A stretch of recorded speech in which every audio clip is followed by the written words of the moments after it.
All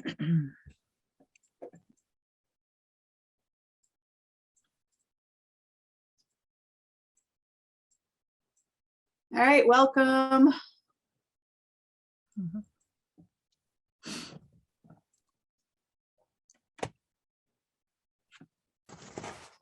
Welcome, welcome, welcome everybody. As you're getting logged in, we still have a couple more minutes, but just doing a quick little audio check, making sure that you can hear me okay. And feel free to say hi in the chat box and where you're from. I think we'll mostly have partners on here, but we'll also have a few other guests that we don't normally get on our webinars. So please do introduce yourself and say hi using the chat box.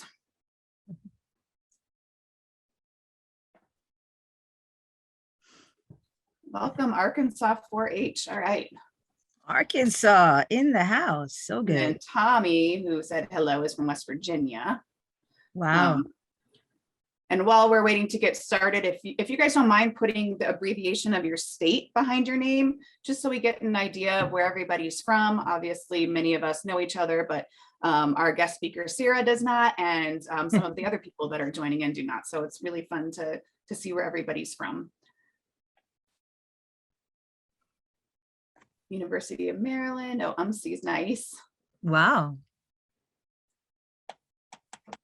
Central New York. Okay. Dennis Clement. Oh yes, our Canadian partners. Nice. This is cool. All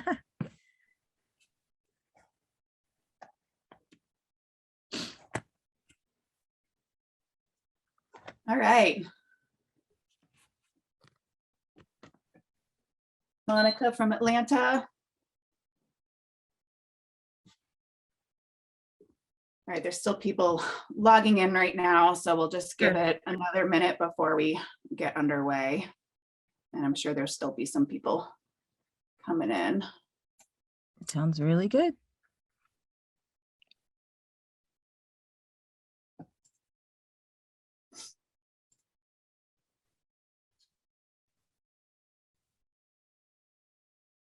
And then Selena, as I introduce, if you can keep an eye on that participants, so you can admit people in case I miss them as I'm starting here. Of course. Thank you. All right, so we're going to go ahead and get started with some housekeeping and then get underway. So welcome everybody. We're so happy you're here. This is one of our webinar Wednesdays. As our partners know, we offer webinar Wednesdays pretty much every month throughout the year on various topics. And this one is kicking off our environmental justice series. So we're planning to have at least 3 webinars today and the next 2 about various environmental justice topics.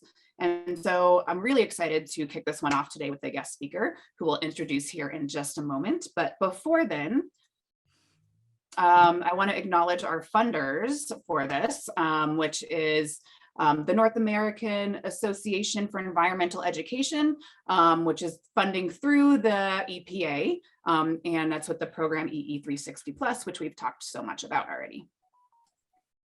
Also some Zoom etiquette, just reminders before we get started. This is set on meeting as opposed to webinar. So if you'd like to have this in speaker format, then you can click the little speaker button at the top if we're in the meeting mode, or switch around from gallery view to speaker view. Whoops.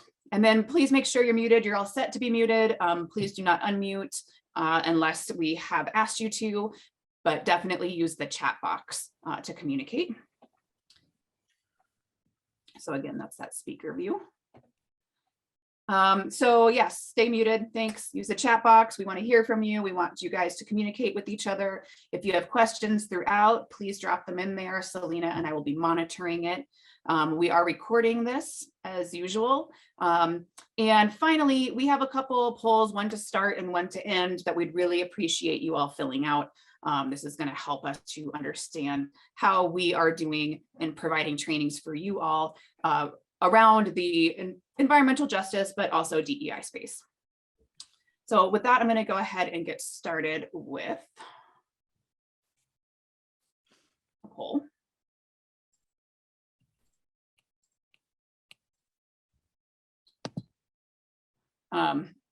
So it's anonymous. Thank you. Please just, answer truthfully, and just kind of want to know where everybody is right now before we get started. There's 3 questions here about your comfortability, about talking about justice, equity, diversity, and inclusion, including it in your workshops with Project WET, and then also about the topic we're going to discuss today, which is the clean water crisis here in the US.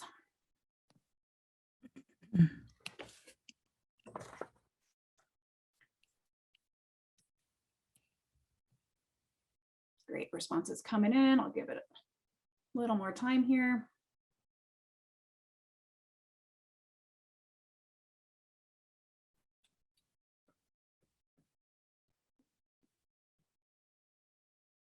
All right, 10 more seconds. Okay, I'll just share the results just so we know where we're at as a baseline. I feel comfortable talking about justice, equity, diversity, and inclusion in my Project WET workshops.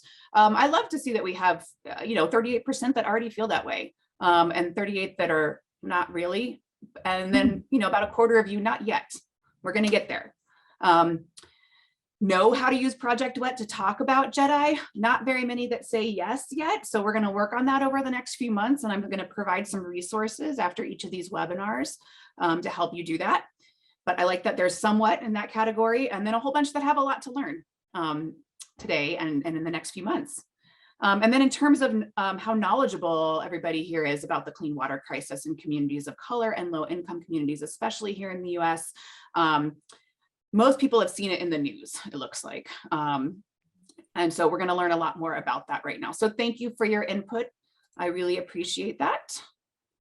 And with that, I'm going to introduce, our speaker today. And of course I lost there we go. All right, so Syrah Scott is the executive chairman and founder of the National Clean Water Collective. It's a nonprofit organization that helps to solve the nation's water crisis. She graduated summa cum laude from the highly competitive International Fine Arts University, Miami University of Art and Design, with a bachelor's degree in fashion merchandising. Syrah has a passion for serving people and believes it is our responsibility to help make the United Nations SDG 6 goal a reality in all countries, including the United States. So I am very happy to welcome Syrah Scott, and I'm going to go ahead and turn it over to you now. All right. Hi, everyone. I am excited and slightly nervous, but I'm excited to, that was a great poll and gives me some idea of, basically who knows what's happening with this water crisis that's plaguing our nation right now. I'm going to share PowerPoint presentation that I put together. By show of hands, how many are excited about this presentation today? Nice. Well, I promise that I'll make it fun. I've got some really great videos and even some images that can give you a better understanding of what's happening in the United States. So I'm going to go ahead and create this slide. All right. So as Julia mentioned, the National Clean Water Collective was something that actually came out of a project that I was working on with youth, which is ironic that we're working today, to find out how we can implement these, environmental justice into the classroom. At that particular time in 2013, I was working on a project called the Be You campaign. It was all about spreading the message of self-confidence to youth. And then further along, I would say about in 2014, 2015, I wanted to find an action project that the youth could actually work on. So I listened to NPR on a regular basis.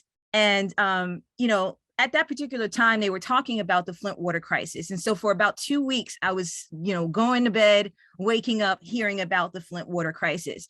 And I'm very spiritual. So I was like, God, is that what you want me to work on? And lo and behold, I decided to work on that project. And so work with about 18 organizations. Several of them were local to New York, but we work with also local and national organizations to put together a campaign to raise money and also, for bottled water, sanitizer, wipes, Pampers, and even shoes. And so this was to help people in the Flint community with the crisis that they've been going through. And so we set upon our first event. It was July. I want to say we started raising money in January, but we didn't actually reach that goal until June. Actually, we put the event on in June on City Hall, and it's been and here we are, I guess 6 years later with the National Clean Water Collective. That event kind of sparked interest for many of the residents that were living in the community to say, hey, we want you to come back and want you to work on helping us more. And honestly, when I first started, I thought, oh, I'm just going to do this one time and it'd be, just something that could work. But they were like, no, we want you to come back. And so the more and more we worked on it, the more I realized that, when you're helping communities, you also have to think about, long-term efforts and more sustainable efforts to support the community and empower them. Giving back is not just about, helping people. It's also about empowering them and giving them the torch and the resources they can use to actually help themselves. Because there are a number of issues, and you'll find out through this presentation across the United States that are happening. And so without further ado, I'll just kind of give you this video. Is actually of an event that we did during the pandemic. It was the Pen Pals, the fourth annual Pen Pals Forum, which is a youth justice forum that focuses on the 5 areas of environmental justice. I realized that through all of the work that we've been doing over the past 6 years, that a lot of these issues intersect. And so I wanted to sort of integrate a program that we can actually work with youth in the work that we do to provide clean water to residents. So here's a video. Hi, my name is Jamie Burton Orr. I'm the founder of Flint for Flint, and we are honored to be a part of the National Water Collective. Hello, I'm Mike Brown. I'm the DPW Director for the City of Flint. Jonathan Quarles with Quartz Water Source. Jaron Rothcup with 501c3. I'm Claudia Perkins. I'm from Flint, Michigan. My name is Syrah Scott of the National Clean Water Collective.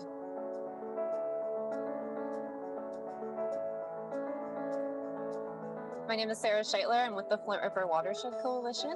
It was really inspiring today, just hearing about all of the amazing work that's continuing to happen in Flint, and also inspiring to get the audience asking us hard questions and the Flint community continuing to be engaged and committed to knowing the truth about their health.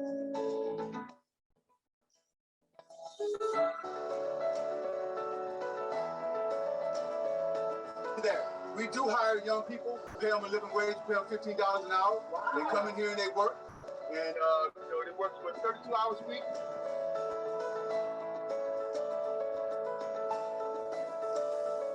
Doctors have revealed that they found high levels of lead in Flint children's bloodstream. In between 6,000 and 12,000 Flint children were exposed to lead.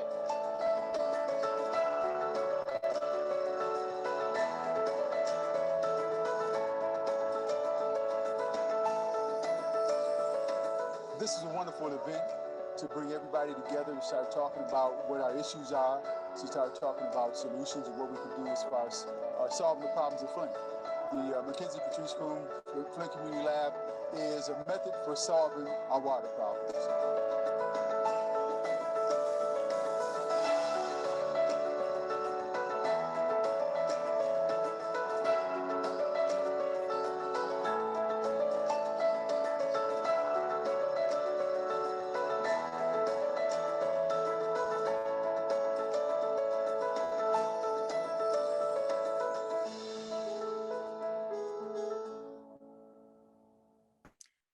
So that for that particular event, we actually brought together a number of, activists and organizations that are actually currently working on projects in the city of Flint to help with the water crisis. And so, as you saw, we had the DPW of the city of Flint, which was huge because, the city of Flint is not going to offer people to you if they don't believe in your project. We had, I don't know if you're familiar with Jaden Smith's, the water box that he actually brought to Flint. We had one of his representatives there, and they all talked about, ways that we can work together, well, what they were currently working on, but ways that we can work collectively together to help solve the water crisis across the nation, starting with Flint. Flint was my sort of like eye opener, and they call it it was like it was like that poster child of, what the water crisis was about for me. And through Flint, I feel like if we can find the solutions through Flint, because it's probably the most extreme case, then we can actually replicate those findings and those results across the United States. So yeah, so when you think about the environment, your mind probably conjures up images of, rivers, peaceful woodlands, and scenic mountains. But if you look at a more broader definition of environment, it includes your surroundings and the conditions in which a person lives. So in this case, that includes your home, place of work, your school, and the environment. And these places are where you spend the bulk of your time, and they basically have a large impact on, your way of life.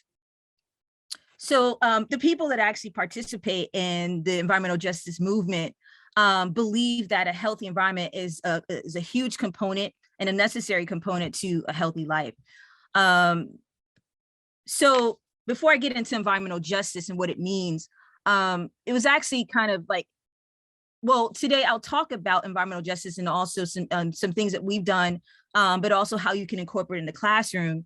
But also I want to kind of give you some history on environmental justice and how it started. So in the 1980s, there was a movement, and basically this movement kind of came out of, how people saw that there was a disproportionate impact of waste disposal and polluting industries, and primarily low income and marginalized communities, Black and brown communities.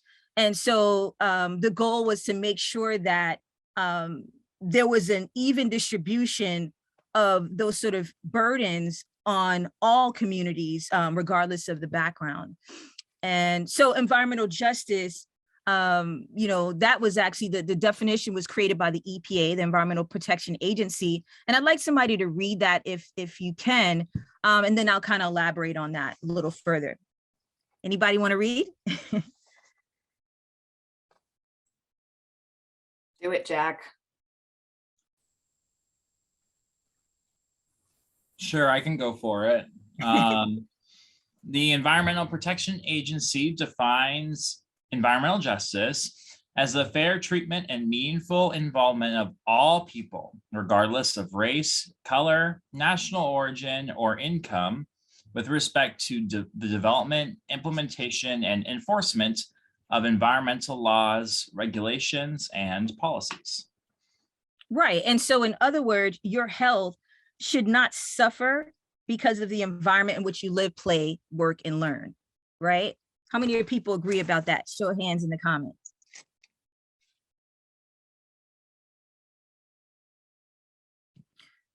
Yeah, so to talk more about, the principles of environmental justice, in 1991, the principles of environmental justice were adopted at the first National People of Color Leadership Summit that happened in Washington, D.C. And they came up with two principles. The first principle is fair treatment, and the second is meaningful involvement. Fair treatment is basically, when no person or group should have to suffer the burdens, and that everyone should have access to, protection. And meaningful involvement just basically says that you, if you're a community member, you should be able to be a part of the decision-making that happens in the community. For instance, like right now in Flint, they're looking to get an asphalt company in the community, and folks are not happy about that. I'm not too sure if the community members really know their power through the Environmental Protection Agency. And so it's important to teach people this stuff, build more awareness around understanding what you have control of, or what you can actually make a difference in. And so, but it's important to know those two principles. So some of the issues that, or the burdens that happen in communities, low impact community or low underserved communities, and also Black and brown communities, include water pollution, air pollution, inadequate access to healthy foods, inadequate access to transportation, and unsafe homes. And so the more and more, as I said, I work on these issues of water, I realize that all of these issues actually intersect. So when the crisis happened in Flint, Michigan, there was a water crisis, yes, and that was made public. But then, that water crisis affected so many other areas. If you think about what happened with, their restaurants leaving, and I'll talk a little bit more about it, but there was a lot of other issues that there was a domino effect after the water crisis hit Flint. So what is water pollution? Can somebody read that? I get to call on people. This is fun. Let's see. Oh, I was going to read it. Oh, okay. Amber, go for it. Yeah. Okay, so what is water pollution? Presence in groundwater of toxic chemicals and biological agents that may pose a threat to human health and or the environment. It may consist of chemicals introduced into the water bodies as a result of various human activities. Any amount of those chemicals pollutes the water. Yes. And so with the Flint water crisis, there was a number of, contaminants in the water, including aluminum, arsenic, copper, Legionella, which was the thing that actually, the bacteria that actually killed people, because it was the lead that definitely is something that takes effect over time. But the initial impact came from the bacteria, Legionella, and people got Legionnaire's disease, and many people died from that. It actually takes the form of pneumonia, and then it goes into, it actually takes over the entire body. And so they were having that issue, and I'll talk more about how that happened. But yeah, that's what can happen, when your water is polluted. All right, so what is air pollution? Who can read that?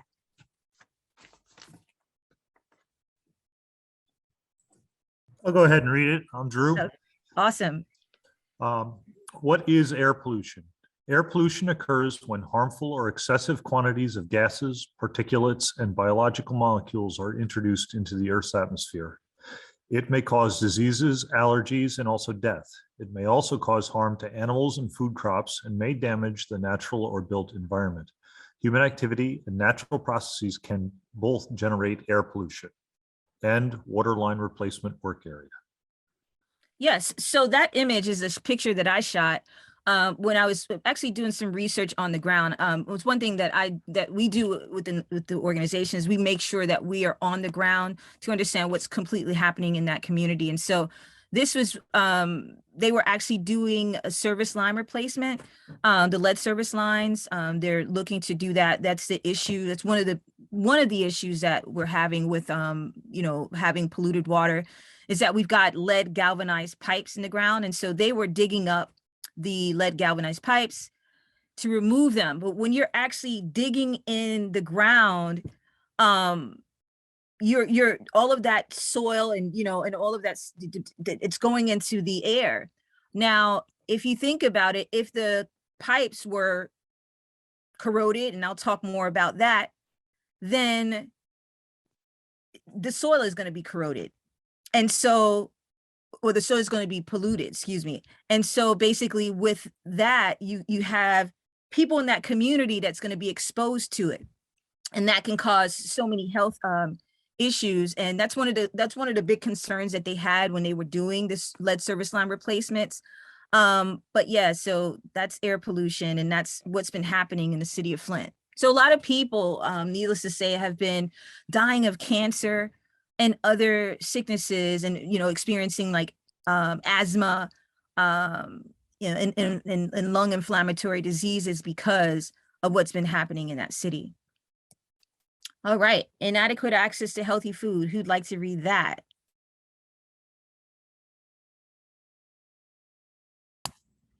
I can do it. This is Monica. All right, Monica. All right. Inadequate access to healthy food occurs when there's a lack of access beyond highly processed packaged foods and or a lack of access to fresh foods, which may lead to obesity and other health problems. Yeah, so with the Flint water crisis, as I said, everything was a domino effect. When the Flint water crisis hit, no one could use their water.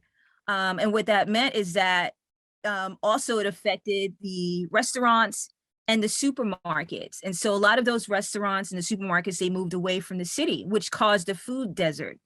So people that were living in the inner city, they didn't have access to healthy foods, which was a huge problem because, like, in order, if you've been poisoned by lead, there are natural ways through food that you can actually help to eliminate lead out of your system. But if you don't have access to that food and healthy foods, then it's not a good thing.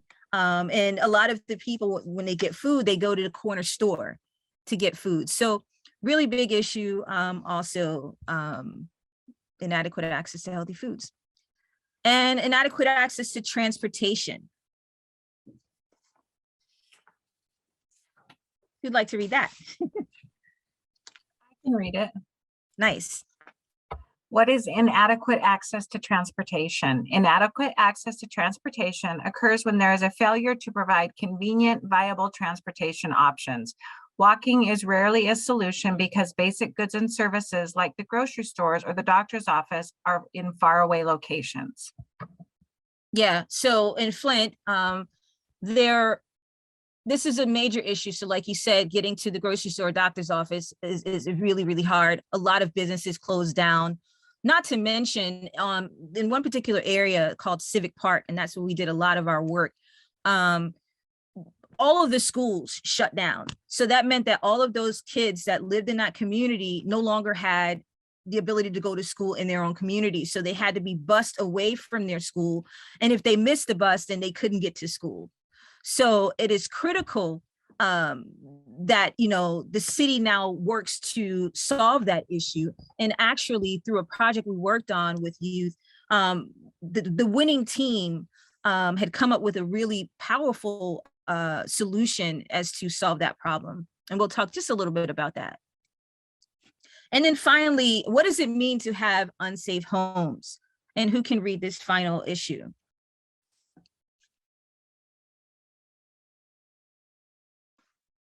I can read it. This is Elizabeth. Hi, Elizabeth. What does it mean to have unsafe homes? Unsafe housing occurs when homes are physically unsound and likely to be dangerous to its occupants because of its poor construction or inadequately maintained services, for example, electricity or pipes. It can also mean that homes are located in a physically hazardous area or on contaminated land. For example, flood zone areas, radioactive, or chemical waste areas. Yeah, and so that picture, I shot that, and that was of a home on the north side of Flint. So what happened with the Flint water crisis, again, is that it caused people to move away. So it was about 100,000 people before the crisis, and now it's probably like 90,000 or a little bit less. So a lot of people have moved away. And so what that meant is in those communities, people left their homes. Those homes were actually, it actually caused crime to go up. And those homes were robbed of all of their, the expensive parts like copper and other things. And so they became, what they call a blighted community. People started dumping in the community. The homes weren't taken care of. And so they're dealing with that. That's a really big issue in the community of Flint. And there, believe it or not, there are still homes that are functioning in these blighted communities. And so it actually exposes them to, crime and even dumping in their communities. But yeah, unsafe homes is a real big issue that actually was a domino effect of the Flint water crisis. All right, so I'm going to talk about some case studies. I'll talk about 3 in this section. And I'll start off with Flint because I'm most familiar with Flint. We have worked in places like Jackson, Mississippi, as well as Texas, 4, Dallas, Houston, Austin, and we have worked in the Bahamas. We got some water to them. The primary, like the long-term work that we've been doing that in Flint, Michigan. This particular case started with the switch. And to be honest, they made it public on April 25th, 2014. But actually, people were complaining of issues of water, earlier on. And they didn't really tell people that they made this switch until the 25th of 2014. And when they made that switch, they were trying to save money. And really, it would have not been a lot of money. They would have saved like $782 per year. But they decided they were switched from the Great Lakes to the Flint River. And if you know, well, the Great Lakes, first of all, is the largest body of fresh water in the world. So to me, it would make sense that you would get your water and you would use that water source, and you can trust that water source. However, when they switched to the Flint River is actually known to be, at a point it was polluted. GM, General Motors, they are headquartered, and they were headquartered there for 100 years.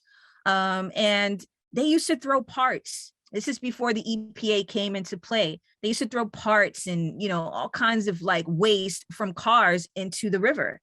They didn't understand the impacts of disposing waste into the river. And so imagine switching from the Great Lakes to the Flint River, but then not even using something to protect it when you send it through the pipes to your residents. So that's what happened in the community. They didn't treat the water before sending it through the pipes. And what actually happened was it actually was the highest acidity, which caused the pipes to corrode and leach lead into the water. And not only lead, copper, aluminum, bacteria. And so this is where the problem started. People were complaining of hair loss and skin irritation. People couldn't breathe. A lot of, actually, I think it was, I can't remember the name of the news entity that actually did a really in-depth study on this, but one of the side effects from people getting sick was like a lot of people started having pneumonia. And that's actually the beginning stages of Legionnaire's disease, but they didn't know at the time. So there were a lot of deaths. People are still dealing with the effects of lead and how it actually affects the body. The numbers in Flint in terms of, kids being affected by it, 6,000 to 12,000 kids were affected by the lead contamination. But what's interesting is that over $1 billion has gone into the city of Flint, and the problem is still not solved. I'm going to give you an example, like the work that we do, the long-term work, and I'll talk about that, is about, getting filtration and pipes into that community so that they can actually have clean water in all of their buildings and all their community centers, homes, and everything, so they can go back to a normal way of life. And that'll probably cost about maybe $60 million. So if you think about it, if they got over $1 billion into their community, why have they not made efforts to get these systems into people's homes? Just make you think. So this is still ongoing. And in fact, I was looking online and I saw that it said that it ended in, some sources are saying it ended in 2019 and some are saying it ended in 2021. It's still happening to this day. They actually just did a switch back to the Flint River because they switched away from the Flint River on October 16, 2015. But then they now did a temporary switch because they want to make sure that their valves and everything else is in order. But what that caused was a hike in their lead levels. But people are not really aware of it because it's not really made public. And just to give you some background, the community is about 41%. Most of the people, 41% of the people are living below the poverty line.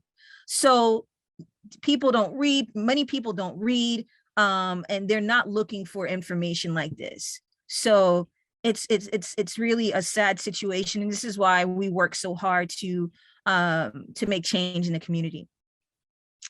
So imagine you're Nikki Wakes. Nikki Wakes is an activist. She's been through so much. And to this day, even after meeting the president and after, meeting all of these celebrities, she's still in her position of being poor and having to fend for herself and have to pay on top of like her poverty. She also has to pay an extra $50 per month for just bottled water, because people right now are still bathing, drinking, and cooking and cleaning with bottled water.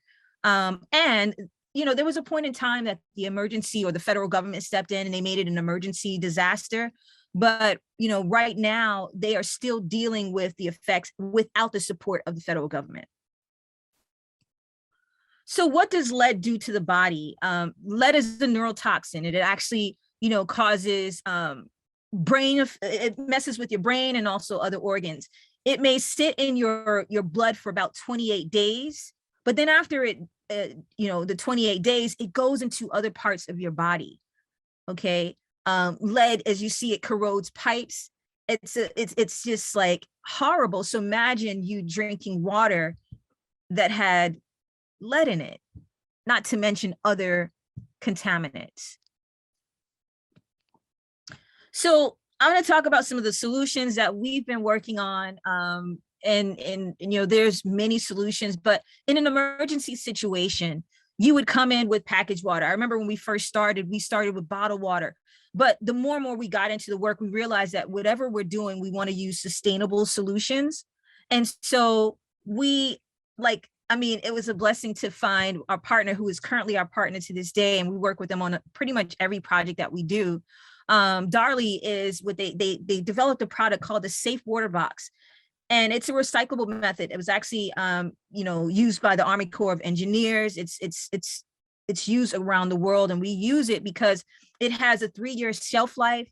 It can, it's 2.64 gallons. And so it's easy for people to use when they're trying to cook with it or even drink.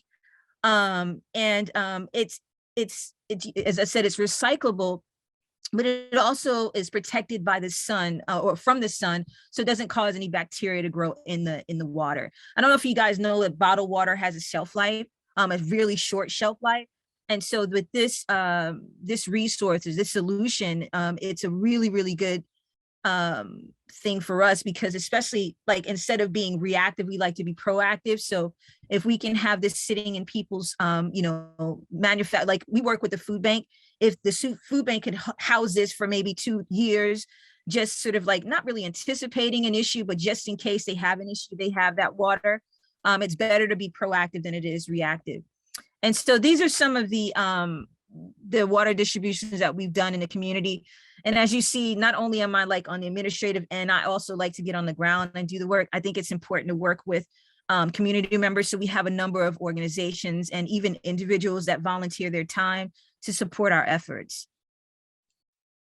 And the other thing about this box water is we recently realized, and working in Texas, that we can upcycle that box to create mini gardens that could, people can actually, create and plant their own garden, and which is great. So we're solving two issues: water insecurity and food insecurity. So this is more of the long-term solution, and it's, well, I would say midterm to long-term, because they have not changed the pipes in the Flint community, nor have they done it in a lot of communities across the United States. And so, through our work, we developed this model, a business model that is, it's a hybrid model, but it's nonprofit and for-profit. But this particular model was used for the Haskell Community Center, which is on the north side of Flint. And what we did, and this is our first major project, it cost us $30,000. We were super excited to do it. And we work with a local partner, local partners, because the filtration system is actually a local partner as well, which was so awesome because it gives us a way to actually help to boost their economy. So while we're serving them, we're also supporting their economy. So it was a really cool, it was really good to know that we could do that. And so we put in new copper pipes. We took out all of the lead pipes, and we had the contractors do a full assessment of the building. And this is a building that actually like the entire north side or Civic Park community actually utilized.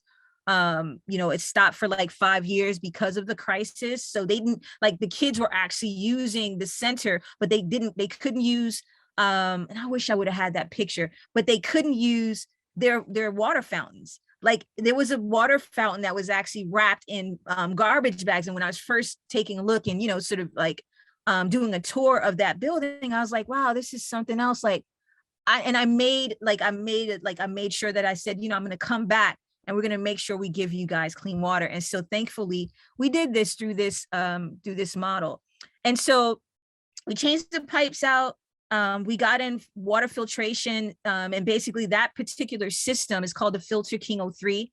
And what it does is it's NSF certified, EPA certified, which is amazing. And it's actually used across the United States. But we got that system in because the greatest thing about this system is that it actually has a backflush system that cleans out any bacteria or anything that's in the water. So to make sure that people are not getting, harmed by any bacteria, because what happens is when water sits, sometimes it grows bacteria. What this does is it flushes itself twice a day, which basically, it basically removes any chance for bacteria to grow.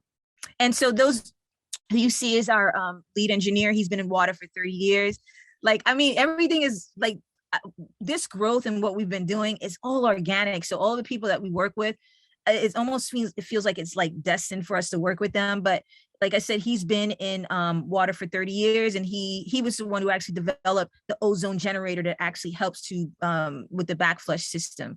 And then the other gentleman is Calvin, and he's one of a Flint native. He sits on many boards in the city, but he also is on, he works with us. So if you see the hydration stations, as I said, it was I wish I should have showed you the black bag, but this is us showing that, hey, we just got 2 hydration systems in there in addition to the pipe replacement and also the water filtration systems. And so what it does is actually creates happiness in the children. And so what we did was we hosted a clean water victory celebration with the community. So kids got to use the water, and they had fun. There was a dunking booth. And so, and we talked about it. We partner also with celebrities and also a law firm. And so at this particular event, we had someone to come in to test people's bone density. Hill Harper talked about, just basically how people can get legal support. Because the other thing about this is when you're harmed, and especially in the Black and Brown community, the Black and Brown community doesn't really have a good relationship with the law, nor do they really understand the legal side of things. And so it was very helpful for those law firms to come in to support them pro bono. Well, not pro bono, but initially it was pro bono, and and work through the crisis. And so they were recently awarded, the city of Flint was recently awarded $626 million, which is not even anything, but it's something for the people that have been harmed. And so case 2 is Texas. We got a chance to work with the Texas as soon as the Texas crisis or the winter storm happened. How many people know, by show of hands, how many people know what happened with the Texas winter storm? You can kind of comment in the box. So if you guys know, 2021, February 15th is when that crisis actually hit. And so their grid crashed. And I don't know if you guys know, but Texas has its own grid. And it doesn't operate on United, like everyone else's like grid. And so because they weren't supported by the federal government, they really couldn't handle the load of what the storm had done to the state. And so this resulted in 40% of the grid crashing, a water crisis. There were a lot of fires because people were trying to keep warm, and they were like warming their home with like their ovens open. It was just crazy. And the cost for all of the damages was over $20 billion. I'm going to show you a video next that kind of gives an overall summation of what happened in Texas.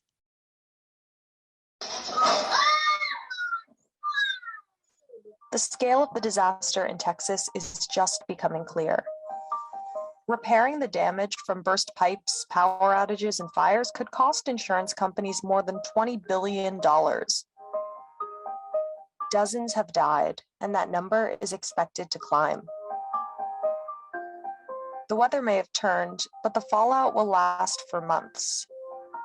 I'm afraid people think, well, the snow is melted, the weather is warm, it's over, but it's not. It's not over. People here are hungry, they're thirsty. So how did this likely become the most expensive weather event in Texas history?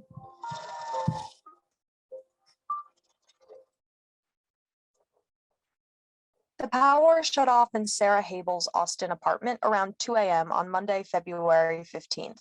Without heat, neighbors lit fires to stay warm. Soon enough, Sarah and her husband heard sirens. I said to him, oh, that would suck to have a fire right now. That would just be awful. And then 2 minutes later, there was pounding on the door.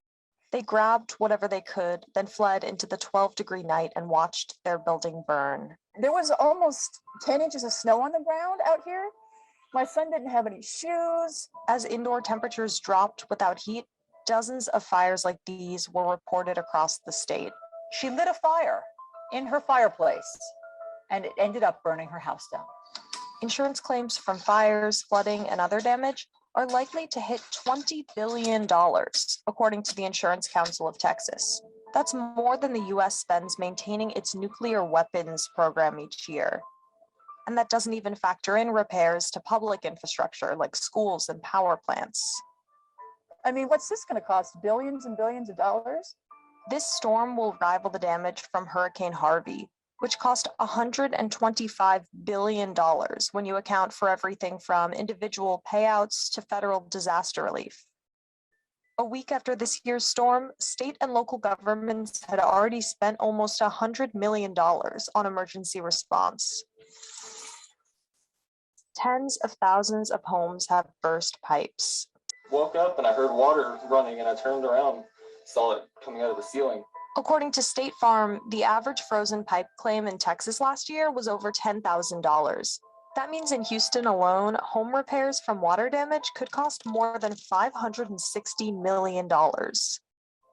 I don't think there's enough plumbers in this state to fix everybody's plumbing right now.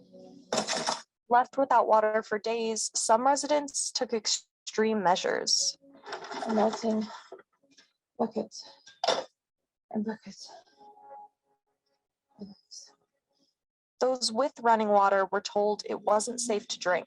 Right now we're boiling some water to use for the house. Over a week after the storm hit, almost 9 million Texans were still told to boil their water before using it. Bottled water prices reportedly doubled overnight, so the state opened distribution sites for those without water. Prices at grocery stores soared amid the spike in demand, while stores without power were forced to throw out perishables. Boxes and boxes of food. That's crazy. In a suburb of Austin, city leaders don't all agree that it's worth investing in preventative measures, like running power cables underground or buying snowplows. When it comes to preparing for a storm like this, unfortunately, it's going to have to hit a couple more times before I would think that it was worth spending tax dollars on something. The severity and pace of storms are increasing.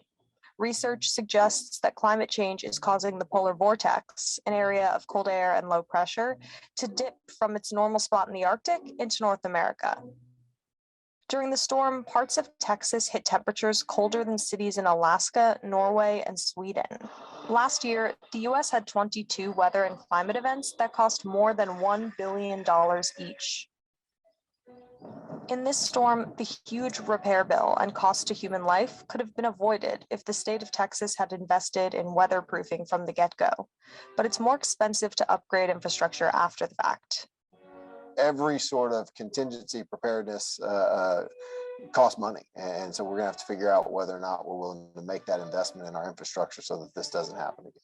AccuWeather estimated that the national cost of this storm would be between $45 and $50 billion. For Sarah and her family, the costs have added up quickly. Half of the buildings in this complex flooded because pipes burst. So, you know, the entire half of the city is looking for places to live. That means warming centers and shelters are packed with people, raising COVID concerns. The Habels spent a night in a shelter like this one before they found a hotel. We just need help down here, and we need to feel like our state government actually cares about us, because right now I don't feel that at all. Within hours of the storm starting, 40% of the power supply was offline, and some providers charged as much as 180 times the average cost for that energy. After past Texas storms, the state recommended but didn't require winterizing the power supply. Why didn't they take care of it then? Because it costs too much? It actually doesn't cost too much.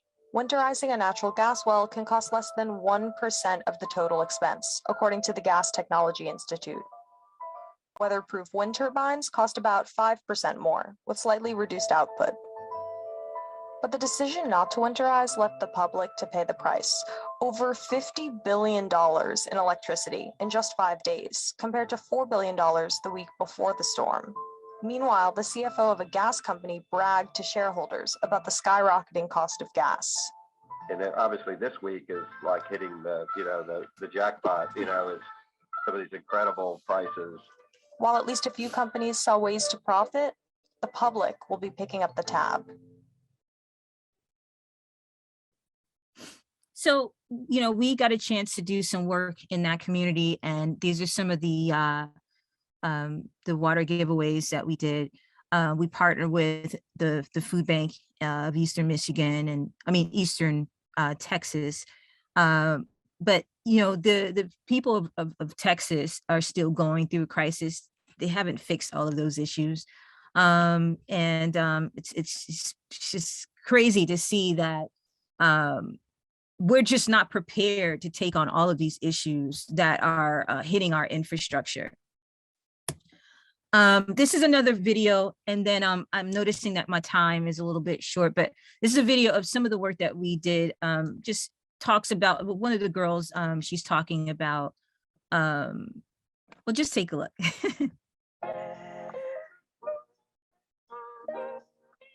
It's just one of our water distributions, and it's just some feedback from some of the residents. It's really amazing to be able to offer people clean water, especially in this community where so many live a little ways out in the country. They don't have access to grocery stores. If they don't have running water in their house, if there's a problem with the weather event that we had recently where there wasn't running water, or if people are actually a lot of the times off the city water system, they don't often have access to clean water. So being able to give out these boxes of water is really cool for people. During the pandemic, a lot of time it's a lot of like economic hardship. So that food and water literally goes a long way. And you can see from with these mobile food pantries, the joy and the happiness that it brings the people that come to get this food. In regards to the mobile food pantries, the demand tripled. The demand literally tripled because we went from maybe 100 to about 300 or 400. Here in Del Valle, that weekend after that, we had like 2,300 families. We supported 2,300 families during that time. And that, reflected how much people needed that food and that water, especially clean water. I was actually laid off in the beginning of the pandemic, and I wanted to have something to do with my time instead of just sitting around at home. So I've been volunteering pretty consistently with the food bank since last March. People just want to be able to trust their water, and they want to be able to give it to their family and not have to worry that there's chemicals or fluoride or things like that in there. It's important that we have access to water equitably in our communities, and as convenient as it may be to go to the grocery store for a lot of us who live in cities, there are people who live out in the country that have a radically different relationship with water, and having alternative ways to receive and distribute water is really important for those communities.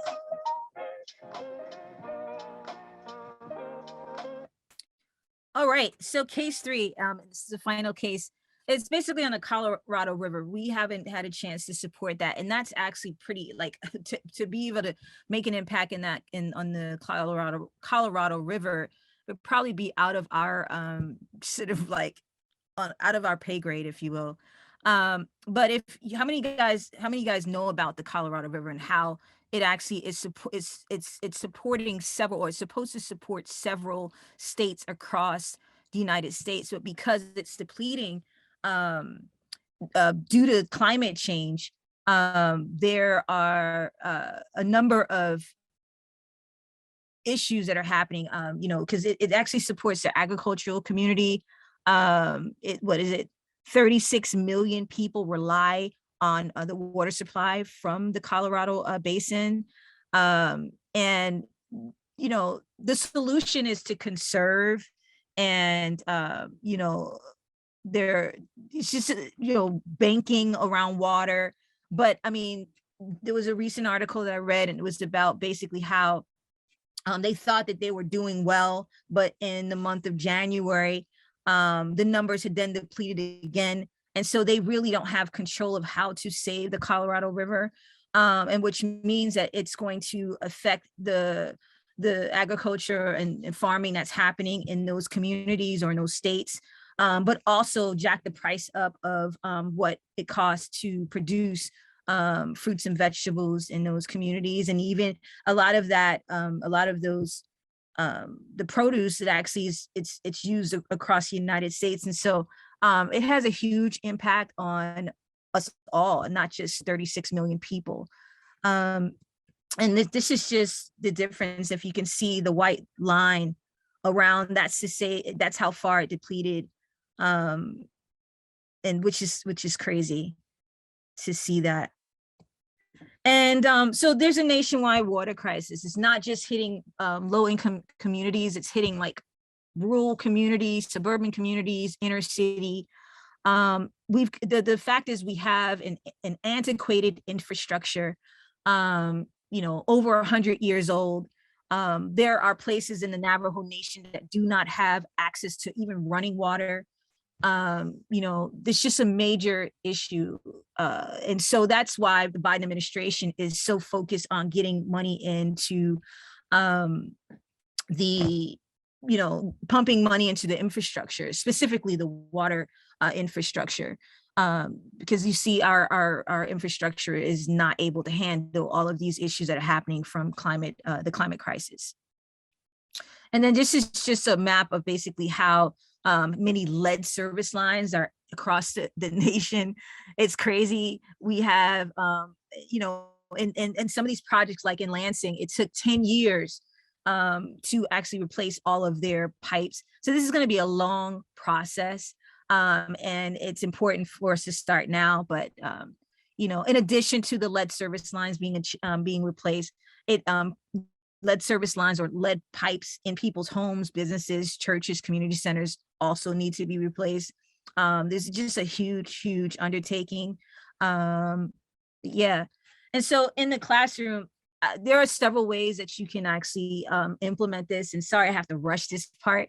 But you can analyze environmental justice. So those 5 areas of environmental justice we talked about, you can talk about that with your students, and find ways for them to do some research on it, maybe do some presentations in the classroom related to environmental justice.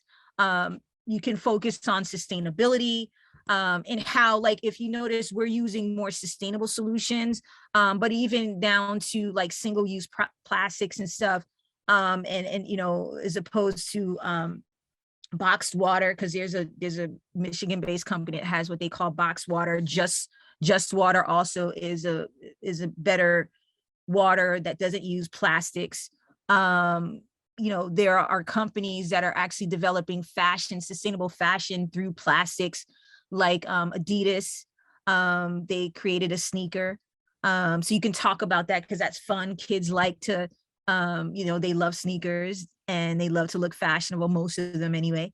And there's fashionable, sustainable eyewear that I know the company is out of Flint. She uses the bottles to make glasses, and the proceeds go back into a lot of these projects surrounding the Flint water crisis. You can talk about that and find sustainable companies that are in that space. And then intersectionality, how all of these intersect and how it's important for everyone to work on these projects, not just maybe Black and brown people, but the entire nation. Like if it affects us, it affects everyone. So, and we have many things in common. You can show that through music and through videos. And then action projects. The one project that got me to developing the National Clean Water Collective was the Take Action project in Flint.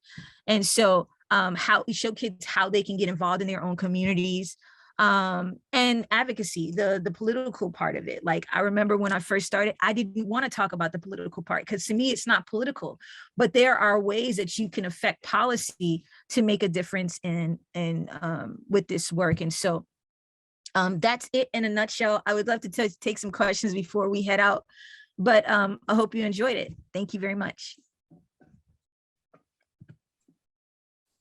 Thank you, Syrah. Lots of just chat in the chat box about, just different issues that people are, seeing in their communities, and some talk about activities. Just lots of thank yous going on right now. If anybody has questions, I'll monitor that. I will send out an email at the end, but I just very quickly want to note that we do have a lot of activities that address these issues. And I'm just going to share this PowerPoint later, put it on the drive. The standards team's also doing some work with creating pools around water quality that address educational standards, so it's easy for teachers to use. I kind of divided up some of our activities into these different topics. And again, I'll send those out, so I won't spend time on that now. But for those of you that can stay and have questions, I'm going to go ahead and throw up that last poll. If you don't mind just taking a second to answer these 4 questions, that would be fantastic. And Syrah, I have a question in terms of, there's this new infrastructure bill coming out. How much do you expect that might help with Flint and some of these other, like in Texas, that they have to rebuild this infrastructure essentially? Yeah, I mean, so I think it could help. It's definitely going to help, but if you keep in mind, like it depends on the situation. Like, so as I mentioned, Flint is the extreme case. And so not only were their public service lines affected, their lead lines inside of their homes and businesses and churches were corroded. And so Flint needs more. So is Newark. Like, we did some work in Newark as well. Newark also was affected in that way. So, I mean, it could help, definitely.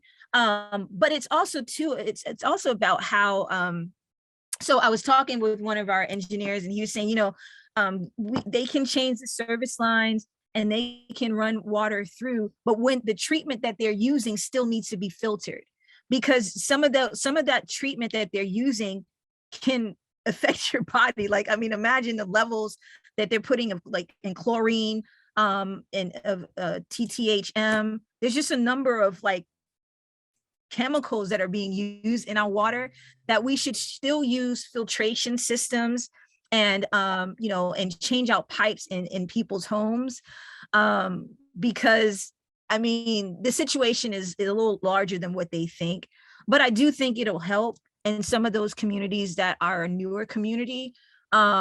I think that definitely in the Navajo Nation, because they don't have running water, period. I think that it'll be really, really useful for those communities.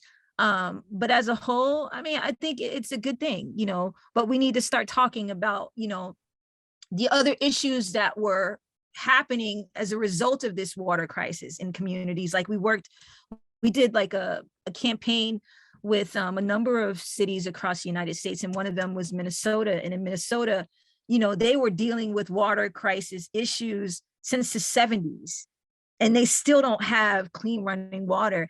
And there were so many things that were affected because they didn't have clean water, not just the water issues that they have, but like even their living situations. It goes back to like the air pollution that they're dealing with, and inadequate access to transportation and unsafe homes, and all of those things. So I think it's a start, right? But there are a number of things that came out of this water crisis that people are still dealing with, and disproportionately dealing with in low income and underserved communities. Yeah. Well, thank you so much for sharing about this with us today. Lots of thank yous coming in and lots of ideas from people about how, we can educate about that. I think especially, we have a lot of activities that address water quality, understanding where your water comes from. These are all things that are going to help people empower people to be able to advocate for themselves and their communities. Right. Testing and sampling is a huge piece, because that helps to build trust in a community. When they don't trust their water, like right now, Flint, they don't trust their water. Even if they say it's good, they need to be able to see that their results are what they are, and they need to be able to read it themselves. And so there's a lab that we're working with that actually allows people to see and read and understand their lab results. But it's a critical piece. And you guys, I mean, it would be great to connect on another level. You guys can follow us at National Clean Water Collective on Facebook and Instagram, and that's at National Clean Water Collective, and on Twitter at USA Clean Water. But we can talk further about how we can work on this. So working on several projects that are long-term, but also the campaign to, to test water in the city of Flint and other places. It'd be great to partner and work with you guys on another level, because it's bigger than just the education piece. That's one part. I think this is a very important part. But then there's, actually doing the work on the ground. So. Yeah, for sure. And I see some of our Michigan coordinators around here. Janet just commented about Benton Harbor. Benton Harbor. Yes. It's a major issue in Benton Harbor. Yeah. Definitely. So I think we can definitely talk about that offline. So I know we're a few minutes past the hour. Thank you all who have stayed on. I know there's a few that had to drop off. But again, Syrah, thank you so much. I look forward to talking with you and hopefully collaborating more in the future. Yes. And with that, I just hope everybody else has a great day, and we'll follow up with an email and sharing any other resources. All right, guys. Thank you so much. It's been a pleasure. Have a great day. Thank you. All right. Bye-bye.